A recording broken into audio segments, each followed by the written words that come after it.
Assalamu alaikum students. Today we are going to start types of functions and this is the part 1 of our video.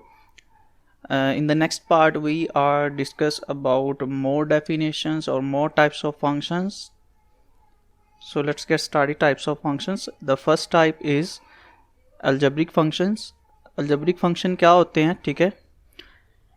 An algebraic function is a function that involves only algebraic operations like addition, subtraction, multiplication and division as well as fractional और rational exponents. तो ऐसे functions जिनमें algebraic operations involve हों, algebraic operation addition, subtraction, multiplication, division और powers involve हों, ठीक है. Exponents mean powers कैसी हों, या तो वो आपके पास कोई डिजिट हो प्रॉपर 2, 3, 4, -1, -2 या फिर फ्रैक्शन में हो 2/3, 5/3 इस तरह से, ठीक है. तो कोई भी फंक्शन अगर इन ऑपरेशंस को कैरी करता है तो वो फंक्शन क्या कहलाएगा? अलजेब्रिक फंक्शन कहलाएगा. तो अलजेब्रिक फंक्शंस की भी आगे मजीद टाइप्स हैं, ठीक है. 5 टाइप्स हैं.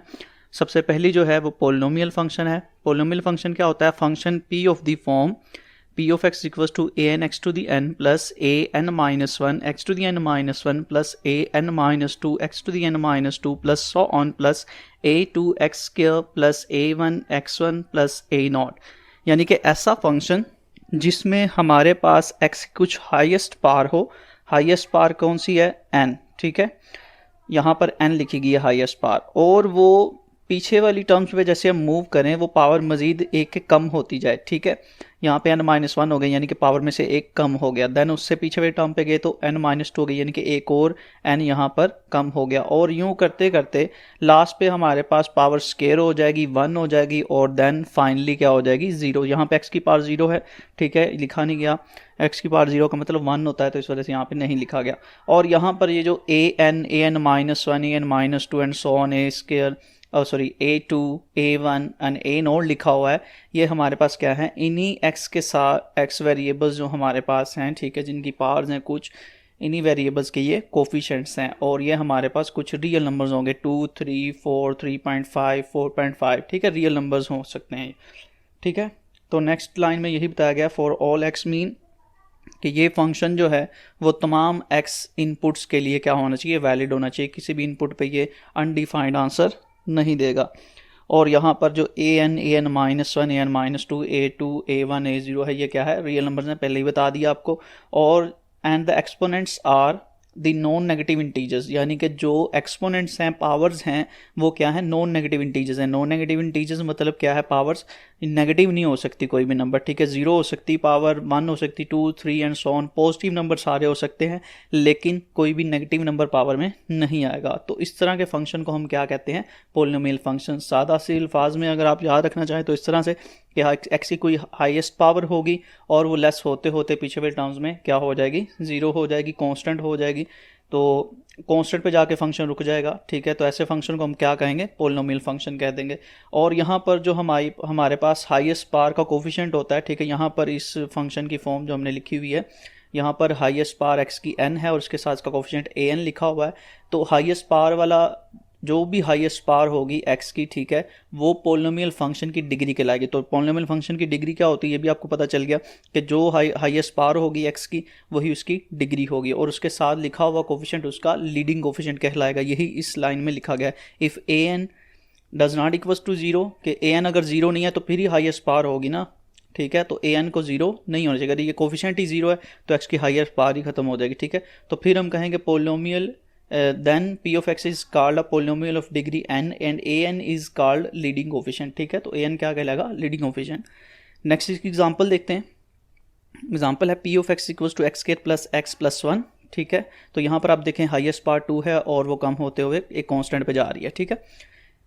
नेक्स्ट हमारे पास एक और example p of x equal to x square plus 1. अब यहाँ पर आप कहेंगे कि x इससे पीछे पावर आनी चाहिए थी x की पावर 1, ठीक है, वो क्यों नहीं है? और फिर भी हम इसको पोलिनोमियल कह रहे हैं क्योंकि यहाँ पर जो x की पावर 1 वाली टर्म है, ठीक है, उसमें उसका कोफिशिएंट 0 है, ठीक है. उसका कोफिशिएंट 0 होने की वजह से क्या है? वो टर्म यहाँ पे नहीं लिखीगी, ठीक है. तो ये भी क्या है? एक पोलिनोमियल फंक्शन ही है. नेक्स्ट टाइप जो है अलजेब्रिक फंक्शंस की, वो लीनियर फंक्शन है, ठीक है. If the degree of the polynomial is 1 then it is called linear function. अगर किसी पोलिनोमियल की हाईएस्ट जो पार है x की वो 1 है तो वो हमारे पास क्या कहलाएगा, डिग्री 1 वाला पोलिनोमियल, और ऐसे पोलिनोमियल को हम क्या कहेंगे, देन लीनियर फंक्शन। ठीक है, जैसे कि और लीनियर फंक्शन जो है वो फिर इस फॉर्म का होगा, a linear function is of the form F of X equals to A X plus B and A and B are real numbers. यहाँ पर आप पी ऑफ एक्स, जरूरी नहीं है पोलिनोमियल को पी ऑफ एक्स से डिनोट करें, कोई और भी सिंबल यूज़ की जा सकती है, g of x, f of x. तो यहाँ पर 1 डिग्री वाले पोलिनोमियल को हमने एफ ऑफ एक्स से डिनोट कर दिया। और लीनियर फंक्शन हमेशा इसी फॉर्म का होगा, ए एक्स प्लस बी, यानी कि एक्स की पावर हाईएस्ट 1 और उसके साथ ए उसका कोई कोफिशिएंट होगा और साथ में इसको कोई नंबर ऐड हो रहा होगा। तो ऐसा ही हमारे पास पोलिनोमियल आएगा 1 डिग्री वाला, और इसी को हम क्या कहेंगे, लीनियर फंक्शन। ठीक है, तो यहाँ पे एग्जांपल देखते हैं, F of x equal to 3x plus 1। ठीक है, तो हाईएस्ट पावर 1, तो यहाँ पर ये लीनियर फंक्शन है। ठीक है, और इसके साथ का कोफिशिएंट लिखा गया, वहाँ पर हमने a लिखा था और साथ में क्या ऐड हो रहा है, 4। ठीक है, वहाँ पर b लिखा गया था। नेक्स्ट एक और एग्जांपल x प्लस 1, तो यहाँ पर इसका कोफिशिएंट 1 है। ठीक है, और साथ में जो b ऐड हो रहा है वो 1 है, तो ये b हमारे पास क्या है, linear function. Next identity function. अब आइडेंटिटी फंक्शन की डेफिनेशन को समझने से पहले मैं आपको सादा से अल्फाज में आइडेंटिटी फंक्शन की डेफिनेशन बता देता हूँ, ताकि इजीली आप इसकी डेफिनेशन को समझ सके, फंक्शन क्या काम करेगा। और आइडेंटिटी फंक्शन हम किसको कहते हैं, ऐसा फंक्शन जो इनपुट सेम इनपुट ले और सेम आउटपुट दे दे। ठीक है, कि हम जो इनपुट दे रहे हैं वही हमें आउटपुट के तौर पर नंबर मिल जाए, तो ऐसा फंक्शन क्या कहलाएगा, आइडेंटिटी फंक्शन। जैसा कि अगर हम फंक्शन में इनपुट देते हैं 1 तो हमें आउटपुट भी वो 1 दे दे, और 2 देते हैं तो आउटपुट भी 2 दे दे। इसी तरह जो भी इनपुट दें वो हमें वही आउटपुट एज ए रिटर्न कर दे, तो वैसे फंक्शन को हम क्या कहेंगे, आइडेंटिटी फंक्शन कहेंगे। ठीक है, तो अब हम प्रॉपर डेफिनेशन पे आते हैं। For any set x a function I from x to x of the form I of x equals to x for all x belongs to x is called an identity function। तो ऐसे इसकी definition समझते हैं, कोई भी set x के लिए हमारे पास कोई भी i फंक्शन जिसकी डोमेन भी हमारे पास सेट x ही हो और उसकी जो रेंज है वो भी वही सेट ही हो और वो इस फॉर्म का हो, i of x equal to x, यानी कि उसमें जो भी x इनपुट यहाँ पर दी जाए वही हमें आउटपुट एज ए मिल जाए। ठीक है, I of x equal to x लिखा गया ना, तो आई ऑफ एक्स जो हम ये सिंबल पढ़ी थी हमने, तो वहाँ पे मैंने बताया था जहाँ पर जो एक्स होता है वो हमें इंडिपेंडेंट वेरिएबल को डिनोट कर रहा होता है, और इंडिपेंडेंट वेरिएबल ही में ही हम अपनी इनपुट को लिखते हैं। तो यहाँ पर जब आप इनपुट लिखोगे, ठीक है, तो वही आपके पास एज ए आउटपुट आ जाएगा, क्योंकि वही नंबर इस एक्स की जगह पर भी लिखा जाएगा। ठीक है, तो एज ए रिटर्न हमें वही नंबर मिल जाएगा। तो जो भी input for all X belongs to X का मतलब क्या है कि कोई तमाम इनपुट्स के लिए, ठीक है, तमाम x में जितने भी एलिमेंट्स हैं उन तमाम एलिमेंट्स को एज ए इनपुट यूज़ करेंगे तो वही एलिमेंट्स आपको रिटर्न हो जाएंगे। तो ऐसा फंक्शन आई ऑफ एक्स क्या कहलाएगा, आइडेंटिटी फंक्शन कहलाएगा। नेक्स्ट, इस फंक्शन की जो डोमेन और रेंज होगी वो हमारे पास वही सेट x होगा, ठीक है, जिस पे ये फंक्शन अप्लाई किया गया है। ठीक है, अगर हम फर्ज करते हैं कि x हमारा जो है वो रियल नंबर है, तो रियल नंबर ही क्या हो जाएगा, इसकी डोमेन, और रियल नंबर ही क्या हो जाएगा, इसकी रेंज हो जाएगा। नेक्स्ट है कांस्टेंट फंक्शन। तो इसकी भी डेफिनेशन पहले आम जुबान में समझ लेते हैं। कांस्टेंट फंक्शन ऐसा फंक्शन होता है जो x, जिसमें x इन्वॉल्व नहीं होता।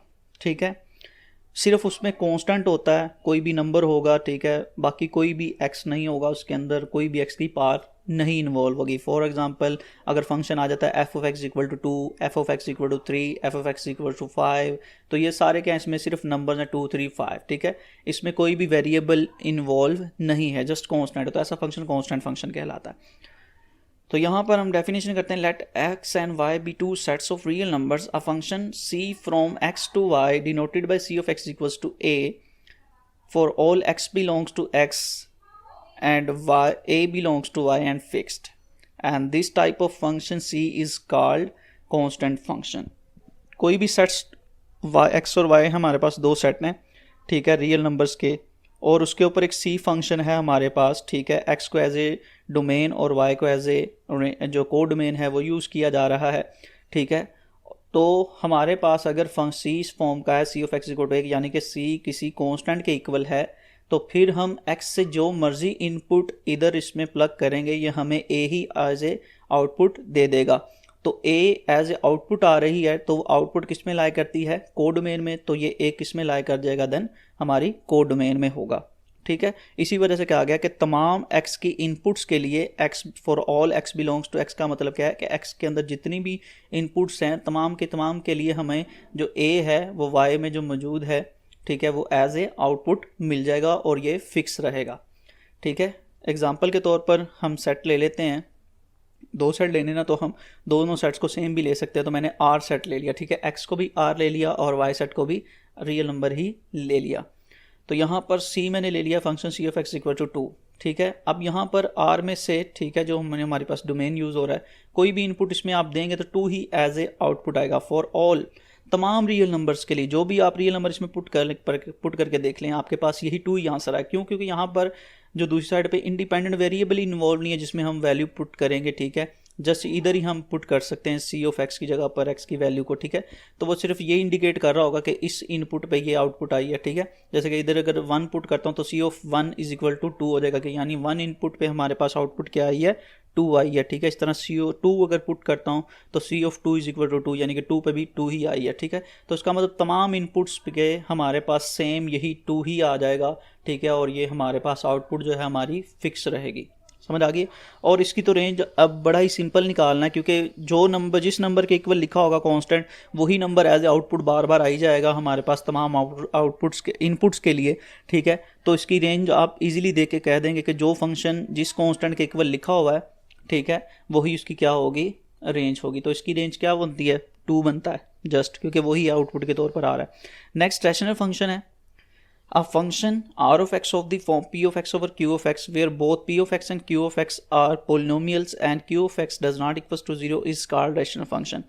ऐसा फंक्शन, ठीक है, ऐसा r of x फंक्शन जो इस फॉर्म में हो, ठीक है, p of x over q of x, p of x over q of x क्या है कि ये एक फ्रैक्शन है, ठीक है। और इस फ्रैक्शन के नोमिनेटर में हमारे पास भी एक पोलिनोमियल है p ऑफ x उसको कहते हैं, और डिनोमिनेटर में भी एक पोलिनोमियल q ऑफ x उसको कह देते हैं, ठीक है। और जो q ऑफ x है वो 0 भी नहीं होना चाहिए, 0 पोलिनोमियल नहीं होना चाहिए, यानी कि अगर इधर 0 हो जाएगा तो वो क्या हो जाएगा, अनडिफाइंड हो जाएगा। Something over infinity, something over 0 is equal to infinity answer आ जाएगा, ठीक है। तो वो अनडिफाइंड हो जाएगा।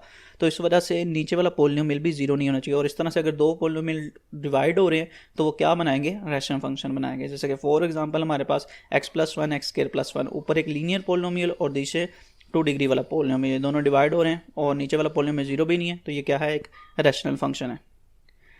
नेक्स्ट हमारे पास है ट्रिग्नोमेट्रिक फंक्शंस। तो ट्रिग्नोमेट्रिक फंक्शंस वो तमाम फंक्शन जिसमें साइन, कोस, टेन, सीकेंड इन्वॉल्व होते हैं, कोट इन्वॉल्व होते हैं, वो क्या कहलाते हैं, ट्रिग्नोमेट्रिक फंक्शन कहलाते हैं। और इनकी डोमेन और रेंज भी हमारे पास रियल नंबर ही होते हैं, ये भी रियल वैल्यूड फंक्शन ही होते हैं, ठीक है। और बिल्कुल सेम इसी पैटर्न में इनकी डोमेन और रेंज को फाइंड किया जाता है कि डोमेन में से वो तमाम नंबर्स हम निकाल देते हैं जिस पे फंक्शन अनडिफाइंड हो रहा हो या इन्फिनिटी हो रहा हो। जैसे हमने पहले डोमेन वाले टॉपिक में देखा है, ठीक है, डोमेन वाली वीडियो में मैंने आपको बताया था कि डोमेन में से हम वो तमाम वैल्यूज़ को एक्सक्लूड कर देते हैं जो क्या करते हैं, जिन पे हमारे पास फंक्शन की वैल्यू अनडिफाइंड या इन्फिनिटी आते हैं, ठीक है। तो यहाँ पे भी यही काम करेंगे। तो sine X Y is equal to sine X, ये हमारे पास जो है एक ट्रिग्नोमेट्रिक फंक्शन है, और इनका जो एंगल होता है वो एज ए इंडिपेंडेंट वेरिएबल काम कर रहा होता है और Y as a dependent variable काम कर रहा होता है। तो यहाँ पर इसके लिए जो डोमेन है वो तमाम के तमाम रियल नंबर का सेट ही होगा, क्योंकि ये किसी भी इनपुट पे हमें अनडिफाइंड या इन्फिनिटी आंसर नहीं देगा। और जो इसकी रेंज होगी वो -1 से 1 के दरमियान में ही होगी, ठीक है। तो ये इंटरवल नोटेशन ही है, इनइक्वालिटी की फॉर्म में लिखी गई है, तो आप जस्ट इसको जो है वो क्लोज इंटरवल में भी लिख सकते थे, -1 to 1, ठीक है, क्योंकि 1 और -1 और 1 इन्वॉल्व है, ठीक है। नेक्स्ट हमारे पास कोज एक्स है, तो इसकी भी डोमेन और रेंज भी यही होगी। और उससे नेक्स्ट हमारे पास 10 है, उसकी डोमेन हमारे पास रियल नंबर का सेट ही होगा, लेकिन रियल नंबर के सेट में से हम π/2 के ओड मल्टीपल्स को निकाल देंगे। 2n + 1 एक हमारे पास फॉर्मूला है ओड नंबर्स के लिए। जब आप n की जगह पे कोई वैल्यू लिखोगे यहाँ पर, ठीक है, कोई भी वैल्यू 1 2 3 4 -1 -2, ठीक है, इंटीजर्स लिखने। अब यहाँ पे आप पॉइंट वाली वैल्यू नहीं पुट कर सकते, ठीक है। n की जगह पे लिखा हुआ ना n इंटीजर, n यहाँ पे क्या है, एक इंटीजर है, ठीक है। 1 -1 हो सकता है, -2 हो सकता है, -3 हो सकता है, -4 हो सकता है, 5 4 जो भी, क्योंकि इंटीजर्स में पॉइंट्स वाले नंबर नहीं, इंटीजर्स क्या होते हैं +-1 +-2 +-3 एंड सो ऑन, और 0 भी इंक्लूड होता है। तो यहाँ पर π/2 हमें क्या बात बता रहा है, π/2 हमें बता रहा है 90 डिग्री, ठीक है। और साथ में उसके 2n + 1 क्या लिखा गया है कि यानी कि π/2 के ओड मल्टीपल्स, क्योंकि 2n + 1 में बताया कि ये ओड नंबर को डिनोट करता है, ठीक है। 2n+1 और π/2 के साथ लिखने का क्या मतलब हो गया कि π/2 के ओड मल्टीपल्स, ठीक है। ओड मल्टीपल्स से मुराद 3π/2, 5π/2, 7π/2, 9π/2, ठीक है। तो जितने भी इसके मल्टीपल्स हैं नेगेटिव में भी आ सकते हैं, -5/2, -7/2, -9π/2, ठीक है। तो इस तरह से जो है वो माइनस में भी ये आ सकते हैं।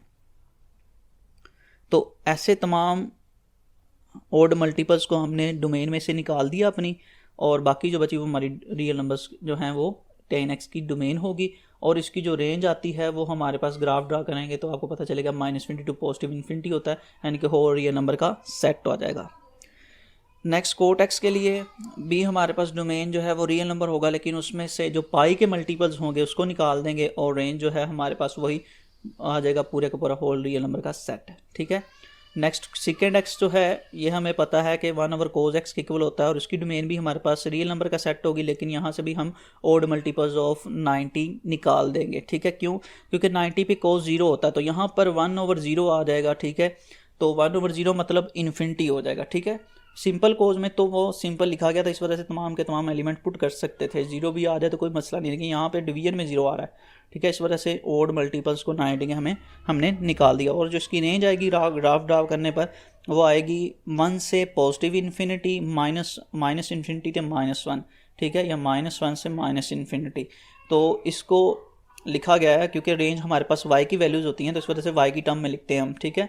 रेंज हमेशा डिपेंडेंट वेरिएबल की टर्म में लिखी जाती है, ठीक है। डिपेंडेंट वेरिएबल चूँकि अभी तक हम यूज़ कर रहे हैं y, इसी वजह से रेंज को यूज़ किया गया in the term of y, ठीक है। सो y ग्रेटर इक्वल टू 1 का मतलब क्या है कि जो हमारी रेंज होगी वो 1 से positive infinity, y less than equal to -1 से क्या मुराद है कि हमारी रेंज होगी -1 टू -1, ठीक है। और इसको आप यूँ इंटरवल नोटेशन में भी लिख सकते हैं, क्योंकि बुक में उसने यूँ लिखा हुआ था तो मैंने इस वजह से इसे लिख दिया, और देन आप इसको इस तरह इंटरवल नोटेशन में भी लिख सकते हैं, -∞ से -1, देन यूनियन लगाओ और 1 टू पॉजिटिव इन्फिनिटी।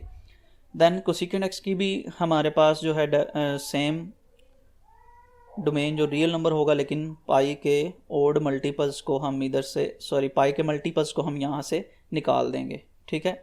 और यहाँ पर हमारे पास जो रेंज होगी वो सेम ऊपर वाला ही जैसे सीकेंट की है वही कोसेकेंट की होगी।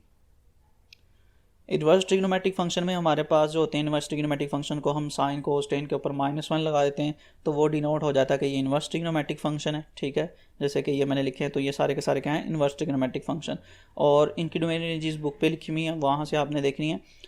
डोमेन जो है इसको किस तरह से लिखा गया बुक के ऊपर वो बता रहा हूँ कि साइन को उस साइड पे लेके जाएंगे तो ये अगेन जो है हमारे पास सिंपल साइन वाला फंक्शन बन जाएगा, लेकिन यहाँ पर देखें जो हमारे पास एंगल है वो y बन गया है, और जो सिंपल x था वो हमारे पास क्या बन गया, डिपेंडेंट वेरिएबल। एंगल बनने की वजह से y क्या हो गया, इंडिपेंडेंट, और जो हमारे पास x था वो बन गया डिपेंडेंट। तो बुक के ऊपर जो रेंज है वो x की टर्म में लिखेगी, क्योंकि डिपेंडेंट वेरिएबल की टर्म में रेंज को लिखते हैं, मैंने पहले बता दिया। तो रेंज को डिपेंडेंट वेरिएबल की टर्म में लिखा गया है x की टर्म में, और जो इसमें डोमेन है वो y की टर्म में लिखा गया। तो वहाँ पे आपने कंफ्यूज नहीं होना कि y, आपने ये नहीं कह देना कि इसकी क्या है, रेंज है, ठीक है। तो वहाँ पर y जो है वो एज ए डोमेन, ठीक है, यूज़ किया गया है, और x को जो है वो हमारे हम रेंज में यूज़ किया गया। तो बाकी तमाम फंक्शंस की भी रेंज, डोमेन और रेंज को वहाँ से आपने देख लेना। Next, exponential function, a function in which the variable appears as exponent in mean power is called an exponential function. ऐसा function जिसमें variable as a power आ जाए वो function क्या कहलाता है, exponential function कहलाता है। जैसे कि एग्जांपल के तौर पर हमारे पास है y is equals to e to the ax, y is equals to e to the 2x। यहाँ पर आप देखें कि ये x एज ए पावर आ गई e की, e यहाँ पर एक आइलर कांस्टेंट, इसको आगे इम्प्रूव करेंगे 1.3 एक्सरसाइज के अंदर, ठीक है। तो आइलर कांस्टेंट की जो वैल्यू होती है वो ये होती है 2.7182 एंड सो ऑन, ठीक है। तो इस वजह से e यहाँ पर एक कांस्टेंट है, और कांस्टेंट की पावर क्या आ गई, ax, a भी यहाँ पर कोई x का कोफिशिएंट है, ठीक है। जैसे कि इधर लिखा गया है e to the 2x, तो ये हमारे पास क्या है, ये भी एक एक्सपोनेंशियल फंक्शन है कि x जो है वो एज ए क्या आ गया, पावर आ गया, एक्सपोनेंट आ गया। इस तरह से ये भी हो सकता है y is equal to 2 to the x, y is equal to a to the x, a यहाँ पे कोई भी कांस्टेंट है 3, 4, 5, ठीक है, कोई भी कांस्टेंट हो सकता है। तो जब e से हमारे पास एक्सपोनेंशियल फंक्शन बना होगा तो इसको हम कहेंगे नेचुरल एक्सपोनेंशियल फंक्शन, और अगर कोई कांस्टेंट सिंपल 2, 3, 4, 5 लिखा हुआ और उसकी पावर कोई x है तो इसको हम कहेंगे ये हमारे पास क्या है, जनरल एक्सपोनेंशियल फंक्शन। नेक्स्ट हमारे पास लोगारिथमिक फंक्शन है। तो आम जुबान में जो लोगारिथमिक फंक्शन होता है वो ऐसा फंक्शन जिसमें लोग इन्वॉल्व हो लोगारिथमिक फंक्शन कहलाता है। देन हम इसकी डेफिनेशन करते हैं मैथमेटिक्स के नाम में, if x equals to a to the y then y is equals to log ax where a greater than 0 and a does not equals to 1 is called logarithmic function. तो ये आपने 9th class में भी देखा है। तो ऐसी terms x equal to a to the y, इस पर आप log अप्लाई करते थे, जो पावर होती थी वो दूसरी साइड पर चली जाती थी और दूसरी साइड वाली जो वैल्यू होती थी इक्वलिटी के वो इस साइड पर आकर log की वैल्यू बन जाती थी, और जिस नंबर की पावर दूसरी साइड पे जाती है वो नंबर क्या बन जाता है, log की बेस बन जाता है। यहाँ पे a क्या बन गया, log की बेस बन गया। और यहाँ पर जो बेस है वो हमारे पास 0 a ग्रेटर देन 0 लिखा हुआ है, यानी कि 0 से बड़ी वैल्यू, 0 नहीं होनी चाहिए, 0 से बड़ी वैल्यू कोई भी हो सकती है। जो 0 से बड़ी वैल्यू पॉजिटिव नंबर होते हैं 1 2 3 4, ठीक है। तो इनमें से कोई भी नंबर आपकी बेस हो सकती है, लेकिन 0 नहीं हो सकता। और यहाँ पर आगे भी लिखा गया a does not equal to 1, तो 1 भी नहीं हो सकती बेस, ना 0 होनी चाहिए ना 1 होनी चाहिए, लेकिन इनसे बड़ी वैल्यूज जो भी पॉजिटिव नंबर हैं वो आपके पास आ सकते हैं, ठीक है, आपकी बेस के अंदर, log की बेस के अंदर। क्योंकि यहाँ पर अगर बेस आप 0 लिखेंगे, ठीक है, तो जो log की वैल्यू है वो आपके पास अनडिफाइंड हो जाएगी, और अगर आप बेस जो है वो 1 रखते हैं तो सारा फंक्शन ही 0 हो जाएगा, ठीक है। इस वजह से ना ही उसकी बेस आप 0 रखते हैं और ना ही 1 या उससे ग्रेटर वैल्यू जो है वो आप रख सकते हैं। नेक्स्ट जो है, अगर बेस आपके पास 10 होगी, if a is equal to 10 then we have y is equal to log 10x written as log lgx is known as common logarithmic function, ठीक है, fn मीन फंक्शन। तो यहाँ पर अगर बेस 10 हो जाती है तो ऐसे फंक्शन को हम कॉमन लोगारिथमिक फंक्शन कहते हैं, और उसको lgx से जस्ट lg लिख देते हैं, log नहीं लिखते, ठीक है, और ना ही साथ में बेस लिखते हैं। नेक्स्ट है, if a is equals to e then we have y is equal to log ex written as ln x is known as natural logarithmic function. अगर बेस जो है वही आइलर कांस्टेंट हो जाती है, जो ऊपर हमने एक्सपोनेंशियल फंक्शन में देखा है, तो ऐसे लोगारिथमिक फंक्शन को हम क्या कहेंगे, नेचुरल लोगारिथमिक फंक्शन, और उसको डिनोट किया जाता है ln x से, ठीक है, log e नहीं लिखेंगे, फिर हम जस्ट हम लिखेंगे ln, और साथ में जो भी फंक्शन होगा x स्क्वायर हो x हो। यहाँ पर याद रखें जो x लिखा गया है ये फंक्शन को डिनोट कर रहा है बेसिकली, ठीक है, फंक्शन के रूल को डिनोट कर रहा है। तो यहाँ पर ज़रूरी नहीं है कि x ही हो, x के अलावा भी कुछ हो सकता है, x square plus 1 x square minus 1, ठीक है, कुछ भी हो सकता है। तो वही ln के साथ देन हम लिख देंगे। तो ये हमारे यहाँ पे टाइप्स क्लोज हो गई। अगर आपको समझ में नहीं आई तो आप कमेंट कर सकते हैं, ईमेल कर सकते हैं, हम एज सून एज जो है पॉसिबल जैसे होगा आपको आंसर कर देंगे। जी अल्लाह हाफिज़।